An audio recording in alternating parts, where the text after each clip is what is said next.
Nuovamente in diretta dal campo ostacoli della Bagnaia in provincia di Siena, giornata inaugurale del Criterium di secondo grado.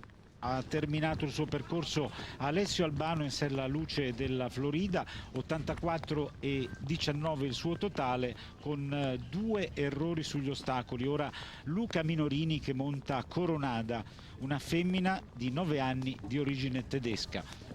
Luca Minorini, nato a Varese nel giugno del 1977. Continua a piovere, anche se a occhio direi con minore intensità rispetto a qualche minuto fa.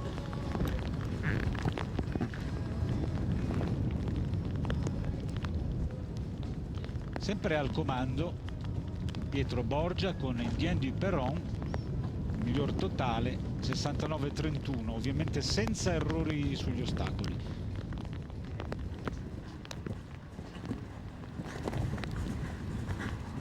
Domani seconda prova del Criterium e inizio degli assoluti. Assoluti ospitati per la quarta volta dalla Bagnaia.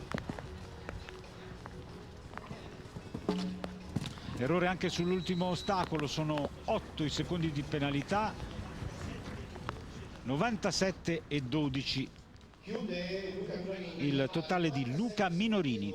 Con 12 secondi di penalità. Attenzione, una comunicazione importante per i concorrenti.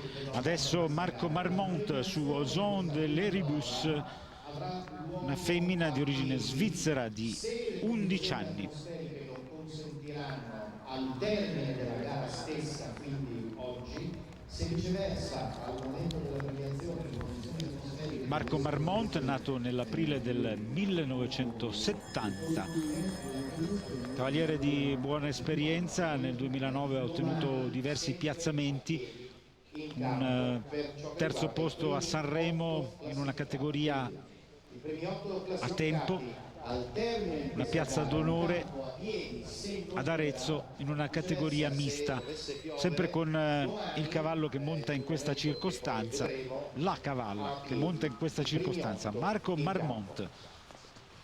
Tempo da battere, lo ricordo, 69,31, tempo stabilito da Pietro Borgia in sella Indien du Perron, unico sotto i 70 secondi.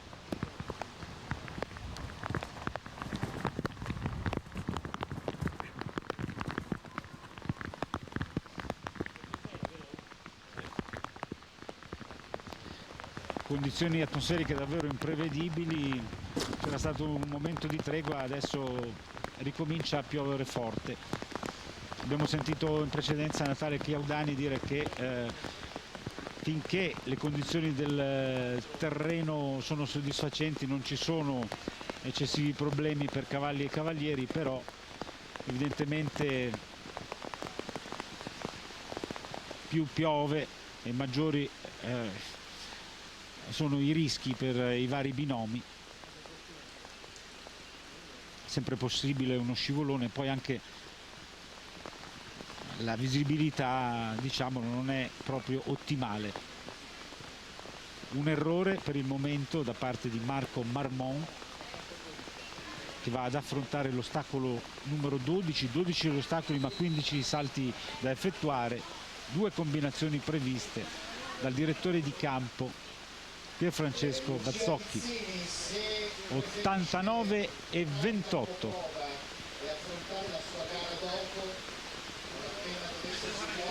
E adesso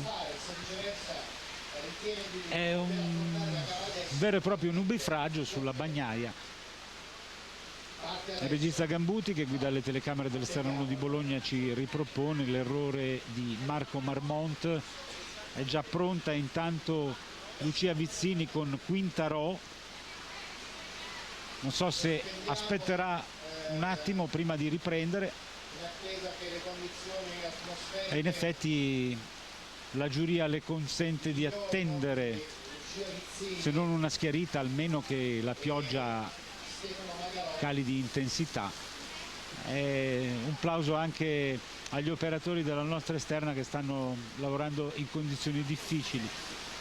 Adesso uno scroscio d'acqua arriva anche nella nostra postazione perché è accompagnata da un vento fastidioso.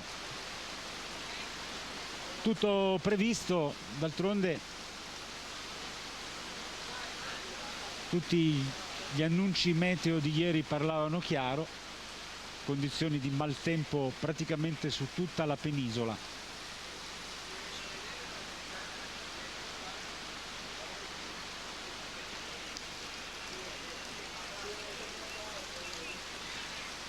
Ricambiamo il saluto, bella questa immagine con l'acqua che non è quella del Auxerre su Fosso, ostacolo numero 12 di questo percorso, ma è l'acqua della riviera, che è un ostacolo che verrà collocato su uno dei percorsi dei prossimi giorni. C'è una sospensione, non sappiamo quanto durerà, d'altronde è assolutamente difficile capire i capricci di Giove Pluvio.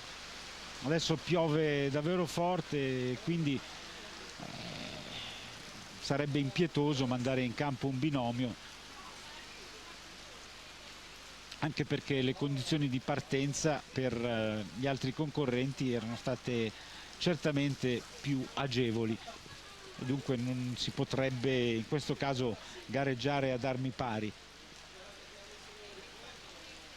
Approfittiamo per rivedere la classifica provvisoria con Pietro Borgia al comando, 69-31 in sella Indian du Perron, seconda posizione Carolina Natrici, Puissance 70-77, al terzo posto Andrea Bassan, Leopold Duplessis 73-43, in quarta posizione Gino Bettella, Rajon di San Patriano 73-60, poi in quinta posizione Arnaldo Bologni con Le Conti 74-80. Chiedo al regista Roberto Gambuti se abbiamo la possibilità di mandare in onda il secondo break pubblicitario. In effetti è così e dunque ci sentiremo fra breve.